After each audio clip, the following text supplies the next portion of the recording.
तो पुण्यात्माओं, अब जैसा भी आप पुण्य धर्म करते हो वो आपके गुड अकाउंट में लिखा जाता है।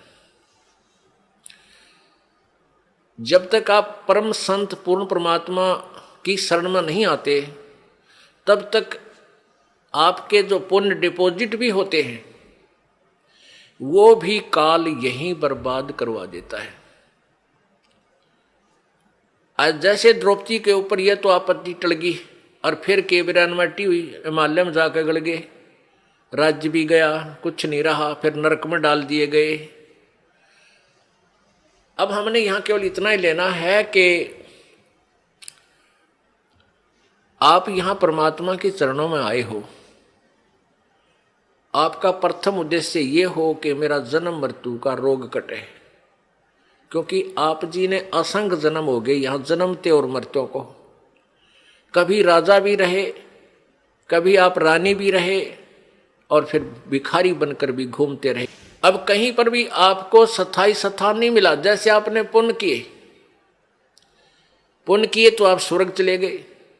स्वर्ग क्या है? ये एक होटल है, एक रेस्टोरेंट है।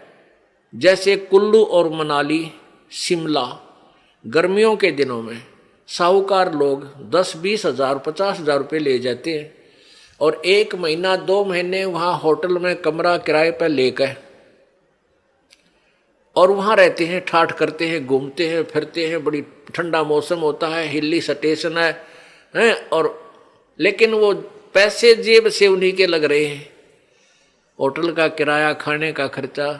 जब वो 2 महीना वो 50 हजार रुपये खर्च हो जाते हैं परिवार के, तो फिर वो अपने कर्म क्षेत्र में आ जाते हैं कंगाल होकर। और फिर अगले सीजन में क्या पता सूत बैठे 50 हजार सेविंग हो उनका ना हो। तो इस प्रकार जब आप यहाँ कोई साधना करते हो, जब तक ये सच साधना आपको नहीं मिली, अपने पुण्य के आधार से स्वर्ग चले गए। उस स्वर्ग में आपको देव बना दिया, देवता, या कोई और पद दे दिया, या वैसे कॉमन स्वर्ग में आप ठाठ करो, लेकिन वो पुण्य आपके ही समाप्त हो रहे हैं।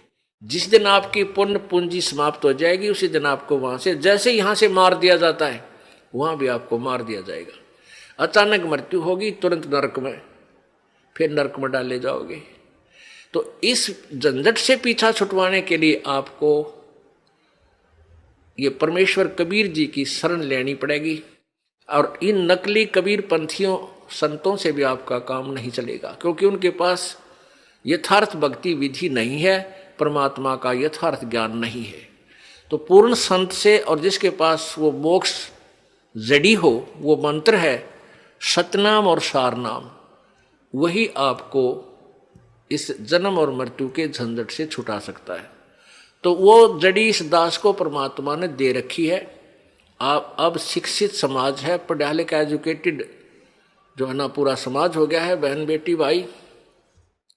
अब आप इस तत्व ज्ञान को जो दास आपको बताता है, जो परमेश्वर ने इस दास को बताया है, सदग्रंथों में विद्यमान है, इसकी तुलना करो आपके गुरुजियों के ज्ञान से और फिर देखो वो अधूरे हैं या पूरे। टोटली इनकम्प्लीट पाओगे आपको, सारे नकली कति टोटली पूरे पृथ्वी पे। आप इस बात को अभिमान मत समझना, इसको तत्व ज्ञान समझना, ये सच्चाई समझना। अभिमान नहीं करता ये दास, क्योंकि अभिमान तो वो इंसान करे जिसका कुछ अपना कोई योगदान हो। ये तो परमेश्वर कबीर जी का दिया हुआ ज्ञान है, दास को उन्होंने बुद्धि दे दी और आपको बता रहा हूं समझा के, इतना ही मेरा योगदान है। तो किसी के पास भी पृथ्वी पे आज मोक्ष मार्ग नहीं है, वो केवल इस दास के पास है। और आप भी इसको ग्रहण करो और अपने जो भी आपका साथी है, बहन भाई है, मित्र है, रिश्तेदार है, उनको भी समझाओ और ये नाम उनको दिलाओ, कल्याण करवाओ। बोलो सतगुरुदेव।